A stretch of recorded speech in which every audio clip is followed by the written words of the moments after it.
तो hello student, तो कैसे हैं आप सब लोग। मैं आपका दोस्त निखिल गौतम। इस वीडियो में हम स्टार्ट करेंगे ऑर्गेनिक केमिस्ट्री के आईयूपीएससी नोमेनक्लेचर।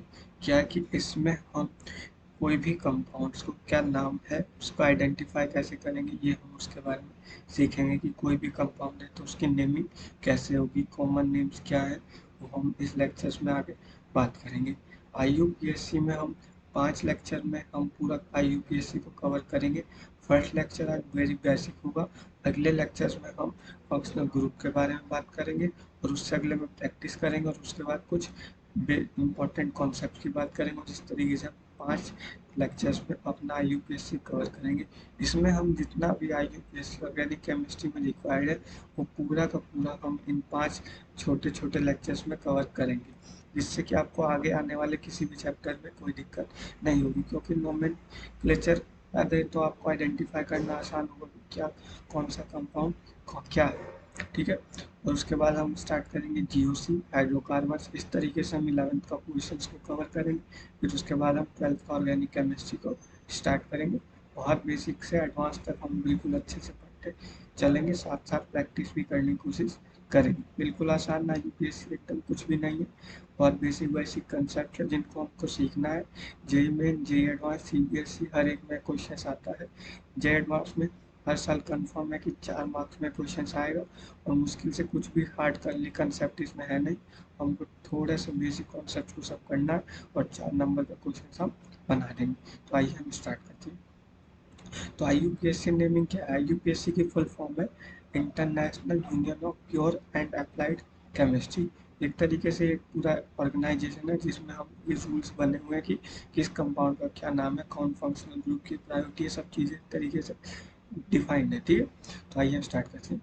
तो एक समय कुछ बातें इसमें कि हमारे 2 कंपाउंड है, एक ऑर्गेनिक कंपाउंड जो कि लिविंग ऑर्गेनिज्म की तरह है और एक है हमारे इनऑर्गेनिक कंपाउंड जो कि एक नॉन लिविंग की तरह है। तो एक बर्जीलियस साइंटिस्ट हुए जिन्होंने कहा कि it is impossible to convert inorganic compound into organic compound. लेकिन उसके कुछ समय बाद ही हमारे एक और साइंटिस्ट हुए जिन्होंने ये कर दिखाया। उनका नाम था WH हुलर, जिन्होंने क्या किया कि inorganic salt ammonium cyanate, formula है NH4 positive O minus C triple bond. In the presence of heat और पानी की प्रेजेंस में उन्होंने इस कंपाउंड का बदला NH2CO NH2। इसका कॉमन नेम है यूरिया, और ये यूरिया और ये हमारा फर्स्ट ऑर्गेनिक कंपाउंड बना और उसी से स्टार्ट हुआ ऑर्गेनिक केमिस्ट्री। तो आइए स्टार्ट करते हैं। तो किसी भी कंपाउंड को बेसिकली 4 वेज में हम उसको 4 वेज में उसको रिप्रेजेंट कर सकते हैं। तो आइए सबसे पहले हम बात करते हैं। देखिए, फर्स्ट है हमारा मॉलिक्यूलर फॉर्मूला। क्या कहता है? मॉलिक्यूलर फॉर्मूला कहता है सोर्स नंबर और टाइप्स ऑफ एटम, कितने हैं और कौन सा एटम है, सिर्फ ये बताता है, कोई इन्फॉर्मेशन नहीं बताता कनेक्टिविटी के बारे में। और ठीक है, जैसे कि एग्जांपल C2H6 कितने हैं, कार्बन 2 है, हाइड्रोजन कितने हैं, 6 हैं, ऑक्सीजन कितना है, 1। तो इसने नंबर बता दिया और कौन से टाइप के, कि कार्बन है, हाइड्रोजन है और ऑक्सीजन। तो ये होता है हमारा मॉलिक्यूलर फॉर्मूला रिप्रेजेंटेशन। एक आता है लुईस स्ट्रक्चर रिप्रेजेंटेशन, जो कि हमारा all atoms and bonds and lone pairs को शो करता है। ठीक है, कैसे देखो, जैसे ये फॉर्मूला बनेगा तो C2 ये अल्कोहल है, मतलब अल्कोहल, देखिए इसका नाम होगा C2 कार्बन है और ये बन जाएगा हमारा इथेनॉल। या आगे यही नेमिंग हमको करनी है कि कैसे इसका नाम इथेनॉल है। ठीक है, तो ये क्या कर रहा है कि ऑल एटम्स के और बॉन्ड्स के बारे में बता रहा है एंड लोन पेयर्स के। तो कंडेंस्ड फॉर्मूला क्या होता है? Show all atoms and connectivity, no bonds और लोन पेयर्स, कितने एटम्स है और कनेक्टिविटी के बारे में बताता है। लेकिन ये किसी लोन पेयर और बॉन्ड पेयर के नहीं बताता कि कार्बन का कार्बन के साथ क्या बॉन्ड है, डबल बॉन्ड है कि ट्रिपल बॉन्ड है। ये कहता है partial condensed formula. Condensed structure that shows some bonds and lone pairs। और ये देखो, कुछ का दिखा सकता है और कुछ नहीं भी, पार्शियली कंडेंस्ड। ठीक है, तो ये 4 तरीके के बेसिक हमारे रिप्रेजेंटेशन होते हैं ऑर्गेनिक कंपाउंड्स के। तो एक मॉलिक्यूलर फॉर्मूला, लुईस स्ट्रक्चर्स और कंडेंस्ड और पार्शियली कंडेंस्ड, इन 4 को हमने समझ लिया। अब आगे समझते हैं कि हम कुछ आसानी से, जिससे बड़े बड़े स्ट्रक्चर को आसानी से हम लिख सके। तो आता है बॉन्ड लाइन स्ट्रक्चर्स। तो only carbon carbon bonds are represented इसमें से, और हेटेरोटम्स आर ऑलवेज डिफरेंट, जो अलग है कार्बन से उनको हम हमेशा दिखाएंगे। लॉन्गेस्ट कार्बन कार्बन चेन को हम रिप्रेजेंट कर सकते हैं जिग-जैग पैटर्न में, बॉन्ड लाइंस की पैटर्न में। अगर डबल बॉन्ड है तो 2 लाइन से रिप्रेजेंट होगा, ट्रिपल बॉन्ड है तो हमारा 3 लाइन से रिप्रेजेंट होगा। सिंपल एग्जांपल देखते हैं, जैसे कि CH3 CH2 CH2 CH3। तो CH3 डॉट, ये 4 कार्बन बनाए और इनको हमने आपस में लिंक कर दिया। तो जहाँ भी डॉट है वो कार्बन को रिप्रेजेंट कर रहा है, और उससे हम अपनी वैलेंसी पूरी कर सकते हैं। कार्बन की 4 वैलेंसी है, एक इधर बॉन्ड है तो यानी कि 3 हाइड्रोजन होंगे। सिंपल एज, जितना बहुत आसान समझते चलेंगे, कोई दिक्कत नहीं। फिर एक अगला टर्म आता है डिग्री ऑफ कार्बन। तो डिग्री ऑफ कार्बन क्या कहती है कि the number of carbon atom directly attach with the carbon. Carbon carbon के साथ कितनी बार ये अटैच है, कितने तरीकों से अटैच है, ये हमारा बताता है। जैसे कि ये कार्बन एक इस कार्बन से अटैच है, और ये कार्बन एक इधर अटैच्ड और एक इधर, तो 3 कार्बन से अटैच्ड है, तो इसकी डिग्री हो जाएगी हमारी 3 डिग्री। ऐसे ही ये कार्बन इधर अटैच्ड है, इधर अटैच्ड है, इस कार्बन से अटैच्ड है, तो ये 4 कार्बन से अटैच्ड है, तो उसकी डिग्री हो जाएगी 4 डिग्री। ठीक है। और एक इम्पॉर्टेंट पॉइंट है कि अगर हमारा सी किसर भी अटैच नहीं है तो वो हमारी 0 डिग्री, और उसको हम सुपर प्राइमरी कहते हैं। तो यहाँ हम कैलकुलेट कर सकते हैं, जैसे कि 1 डिग्री कार्बन है, कितने 5, तो 1 डिग्री कार्बन एक से कनेक्ट है तो उसकी वैलेंसी 3h से पूरी होगी, तो 1 डिग्री हाइड्रोजन। ऐसे 2 डिग्री कार्बन यहाँ पे सिर्फ 1 है, ठीक है, तो उसके साथ हाइड्रोजन कितने होंगे जैसे हम निकाल लेंगे। ठीक है, तो 3 डिग्री कार्बन 1 है यहाँ पे, ऐसे हम 3 डिग्री हाइड्रोजन, ऐसे 4 डिग्री कार्बन और ऐसे 4 डिग्री हाइड्रोजन। ठीक है। अब आता है डिग्री ऑफ एल्कोहल। तो the degree of carbon eight which OH group is present, जिस कार्बन पर हमारा OH ग्रुप प्रेजेंट है वो कितने कार्बन से अटैच्ड है। क्या करें, दोबारा पढ़ें कि जिस कार्बन पर हमारा OH ग्रुप प्रेजेंट है वो कार्बन कितने कार्बन से अटैच्ड है, वो हमारी अल्कोहल की डिग्री होगी। जैसे कि हम देख सकते हैं यहाँ पर, ये जिस कार्बन से OH अटैच्ड है वो कार्बन एक इधर लिंक्ड है और इधर लिंक्ड है, तो इसकी डिग्री हो गई 2 डिग्री अल्कोहल। ऐसे ही जिस कार्बन के OH अटैक है वो इधर एक बार ही कनेक्ट है, इधर इधर, तो 80 डिग्री अल्कोहल हो गया। ऐसे एक इम्पॉर्टेंट पॉइंट है, बहुत इम्पोर्टेंट है, कि फिनॉल है। फिनॉल तो आगे हम नॉर्मल कॉमन नेम की बात करेंगे, इस स्ट्रक्चर्स को हम फिनॉल कहते हैं। तो ये फिनॉल पर OH लगा है, फिनॉल कंप्लीट का नाम है OH के साथ। ठीक है, वैसे बेंजीन, तो हम सोचेंगे कि ये कार्बन OH प्रेजेंट है तो इधर और इधर कनेक्ट है तो इसकी 2 डिग्री हो जाएगी, लेकिन ऐसा नहीं है। फिनॉल हैज नो डिग्री, उसकी कोई डिग्री नहीं है।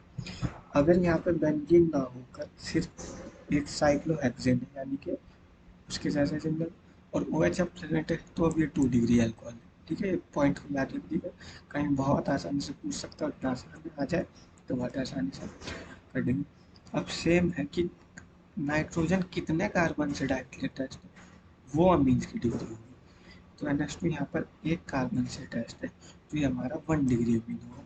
यहाँ पर नाइट्रोजन 2 डिग्री से 2 कार्बन से अटैच्ड है, तो ये हमारा 2 डिग्री होगा। अभी तक जो भी हम समझाए बहुत आसानी से सब समझ सकते हैं, बहुत आसान, कुछ भी मुश्किल नहीं है, बहुत आसानी से करते चलेंगे। नाइट्रोजन इधर 3 कार्बन से अटैच्ड है, तो ये हमारा हो जाएगी इसकी डिग्री 3 डिग्री अमीन। अब ऐसे ही हम सोचेंगे कि फिनॉल तो नहीं था, बेंजीन पे OH लगा था तो हमारा 9 डिग्री था, लेकिन अगर बेंजीन पे NH2 लगा है तो वो हमारा प्राइमरी अमीन है, 1 डिग्री अमीन। ठीक है, ये पॉइंट्स को याद रखिएगा, बहुत इंपॉर्टेंट पॉइंट है, कहीं भी आसानी से अगर हम बहुत आसानी से क्वेश्चन बन सकता है कि 4 ऑप्शन दे दे विच हैज़ नो डिग्री, तो वहाँ पे हम आसानी से इनको पता लगा सकते हैं। फिर एक important concept, degree of unsaturation. Unsaturation समझते हैं कि डबल बॉन्ड ट्रिपल बॉन्ड, उसको हम अनसैचुरेट करेंगे ना। ठीक है, इंडेक्स ऑफ हाइड्रोजन डेफिशिएंसी भी कहते हैं इसी को, अनसैचुरेशन इंडेक्स और डबल बॉन्ड इक्विवेलेंट। तो क्या कहता है कि number of H2 molecules are required to convert a molecule multiple bond member into open chain saturated compound. जैसे कि ये CH2 double bond CH2 ethene है, इसको कितना चाहिए 1H, इसको नहीं, ये हमारा इंडेक्स ऑफ हाइड्रोजन डेफिशिएंसी था ना, तो हमारा 1 इक्विवेलेंट हो जाएगा 1 डिग्री ऑफ अनसैचुरेशन। ठीक है, ऐसे इधर ट्रिपल बॉन्ड था तो उसको 2 हाइड्रोजन मॉलिक्यूल चाहिए होगा, तो इसका डिग्री ऑफ अनसैचुरेशन हो जाएगा 2। सिंपल ऐसे याद रख सकते हैं कि अगर एक पाई बॉन्ड है तो 1 डिग्री ऑफ अनसैचुरेशन, एक 1 pi bond is equivalent to 1 degree of unsaturation, और 1 zinc is equivalent to 1 degree of unsaturation, case 2 है। ठीक, तो इस रिंग को अनसैचुरेट करने के लिए 1 हाइड्रोजन मॉलिक्यूल चाहिए, तो उसकी डिग्री ऑफ अनसैचुरेशन हो जाएगा 1। ठीक, सिंपल। इसको हम कैलकुलेट कर लेते हैं कि इस कंपाउंड का क्या डिग्री ऑफ अनसैचुरेशन होगा। देखिए, ठीक है, आइए कैलकुलेट करें। जैसे कि ये एक स्ट्रक्चर है, तो इसको 1 डिग्री, एक इसके लिए, ये 3 रिंग है, तो एक इसके लिए, 2, 3, तो टोटल 5 हुए। अब 1 pi bond is equivalent to 1 degree of unsaturation, तो कितने पाई बॉन्ड है? 3, 3 6, 6 और 5 इज इक्विवेलेंट टू 11। ठीक है, इसका 111 आंसर हो जाएगा हमारा। ठीक है, तो अगले का देखते हैं। एक इसके लिए हमको चाहिए होगा 1 pi bond is equivalent to 1 degree of unsaturation, 1 pi bond is equivalent to 1 degree of unsaturation, 1 ring is equivalent to 1 degree of unsaturation, 1 ring is equal to 1 degree, तो इसका पूरा आंसर हो जाएगा 4 डिग्री ऑफ अनसैचुरेशन। तो अब अगला, अगर हमारे पास मॉलिक्यूलर फॉर्मूला गिवन है, यानी कि स्ट्रक्चर नहीं गिवन है, मॉलिक्यूलर फॉर्मूला गिवन है, तो सिंपल फॉर्मूला है C+1 minus H plus X minus N whole N by 2। ये लिखा है फॉर्मूला, फॉर्मूला लर्न कर लीजिए, बहुत बेसिक है, आसानी से। तो C रिप्रेजेंट कर रहे हैं यहाँ पे कार्बन एटम्स को, हाइड्रोजन रिप्रेजेंट कर रहा है H, H रिप्रेजेंट कर रहा है हाइड्रोजन एटम्स को, X रिप्रेजेंट कर रहा है हेलोजन एटम्स को, N रिप्रेजेंट कर रहा है नाइट्रोजन एटम्स। फॉर्मूला है, आसानी से कैलकुलेट कर सकते हैं। जैसे C4H6 4 है, 4+1 माइनस H6, C+6+0 माइनस 0/2। ठीक है, अब अगला है homologous, same functional group, same family, same general formula. देखिए, कोई कंपाउंड है, एक तो उनका सेम फैमिली होनी चाहिए, सेम जनरल फॉर्मूला होना चाहिए, दूसरा मॉलिक्यूलर फॉर्मूला डिफरेंट होना चाहिए, और डिफरेंट इनका मॉलिक्यूलर वेट होना चाहिए। टोटल वेट निकालिए, दोनों का वेट डिफरेंट है और डिफर है हमारा CH2 यूनिट्स में, तो उस कंपाउंड को हम होमोलोगस कहते हैं। कैसे, आइए एग्जांपल के माध्यम से हम समझते हैं। जैसे कि ये CH3 इथेन है, और ये CH3 प्रोपेन है, तो इसमें और इसमें सिर्फ इस CH2 का डिफर कर रहा है क्या, molecular same general group ethane है और ये प्रोपेन है, मॉलिक्यूलर फॉर्मूला डिफरेंट है, मॉलिक्यूलर वेट दोनों का अलग अलग है, CH2 यूनिट से हमारे डिफर कर रहा है, तो ये हमारा होमोलोगस है। ऐसे यहाँ पे ये C3H2 ऐसे रिप्रेजेंट किए, और ये C5H12 हो, तो एक बार CH2 डाले C4H10 हो गया, प्लस CH2 डाले C5H12 हो गया, तो ये हमारा होगा होमोलोगस। ऐसे ही ये इंपॉर्टेंट पॉइंट है याद रखने के लिए कि हमारा फिनोल है, और फिनोल पे ऐसे CH2 अगर इंसर्ट हो गया तो ये हमारा होमोलोगस नहीं है। ये कुछ चीज़ें हमको याद रखनी होती है कई बार।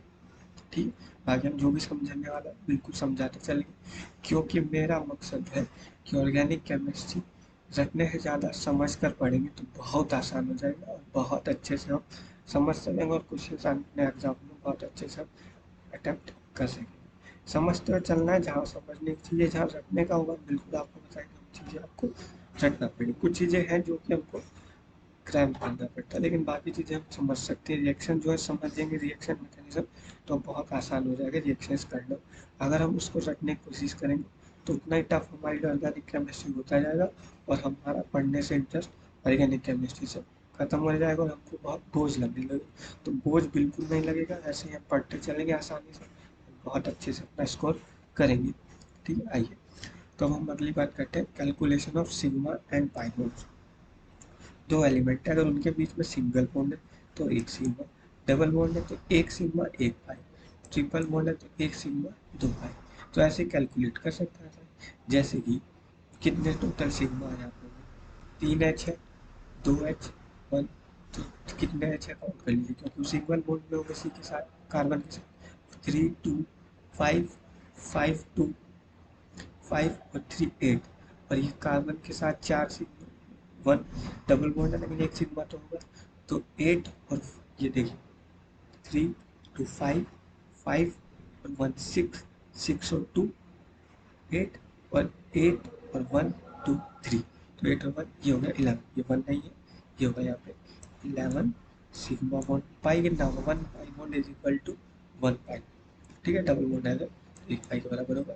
तो 11 सिग्मा और 1 पाई, ऐसे यहाँ पे हम निकाल सकते हैं। ये बेंजीन के स्ट्रक्चर आपस में कनेक्ट है।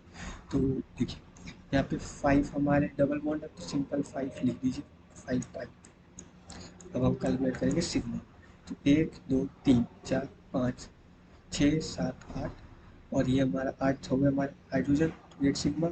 ये 1 2 3 4 5 6 7 8 9 10, और ये हो गया 11, 11 और 8 19 सिग्मा हो गए, और हमारा 5 पाई हो गए। ठीक है, ऐसे ही हम निकाल सकते हैं hybridization of carbon in organic compound.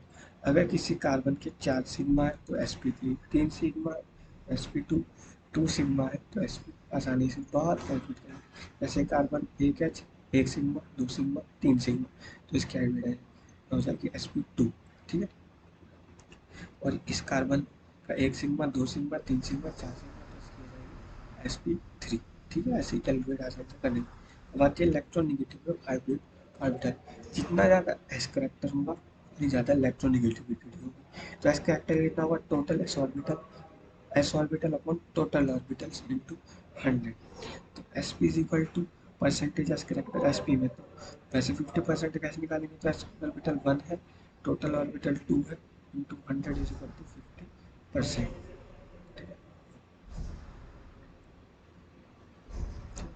तो एस पी कि सबसे ज़्यादा इसका लगता है sp2 में सबसे कम 30, ये sp2 में से कम, और sp3 में सबसे कम 25%। एक रीज़न हम इसको याद रख सकते हैं, फ्लोरीन सबसे ज़्यादा इलेक्ट्रोनेगेटिव, ऑक्सीजन उससे कम, कार्बन हाइड्राइड उससे कम, नाइट्रोजन उससे कम, कार्बन sp2 हाइड्राइड उससे कम, और sp3 सबसे कम। ठीक है, अब ये इलेक्ट्रोनेगेटिव बात होगी, हम बात करते हैं ऑर्गेनिक कंपाउंड्स की। तो ऑर्गेनिक कंपाउंड्स मेनली 2 में, एक ओपन चेन और एक क्लोज चेन। ओपन चेन में 2 कंपाउंड डिस्ट्रीब्यूट हो जाता है, एक सैचुरेटेड कार्बन, कार्बन के बीच सिंगल बॉन्ड, और कार्बन के बीच डबल बॉन्ड और ट्रिपल बॉन्ड है तो एसिटाइलेनिक, और डबल बॉन्ड है तो अल्फिनिक, ये हो गए अनसैचुरेटेड।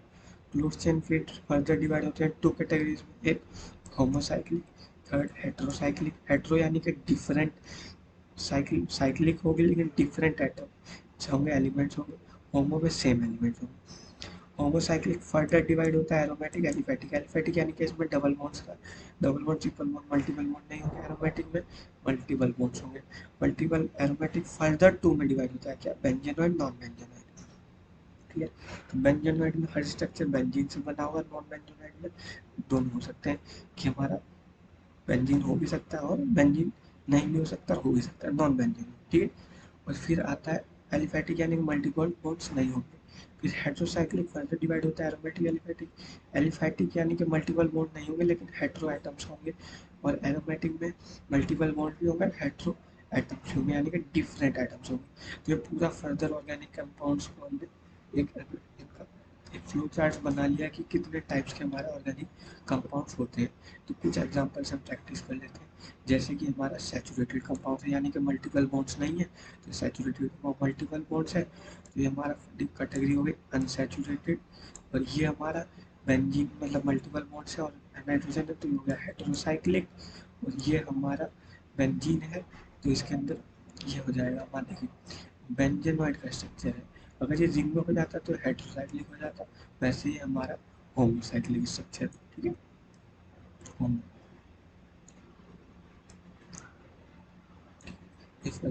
कैटेगरीज, होमोसाइक्लिक में भी है, बेंजोनाइट का स्ट्रक्चर। ठीक है, तो आज का लेक्चर हम यहीं तक रखते हैं।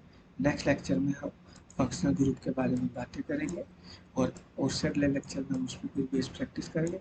बहुत आसानी से हम अपने लेक्चर्स को कवर करते चलेंगे, जितना भी बहुत आसान है। और क्वेश्चन हर बार CBSE हो, जे मेन्स हो, जे एडवांस हो, देखने में हमको क्वेश्चन मिलता है। ठीक है, ऐसे ही मुस्कुराते रहिए, पढ़ते रहिए, और अच्छा से स्कोर करते रहेंगे साथ मिलकर। All the very best.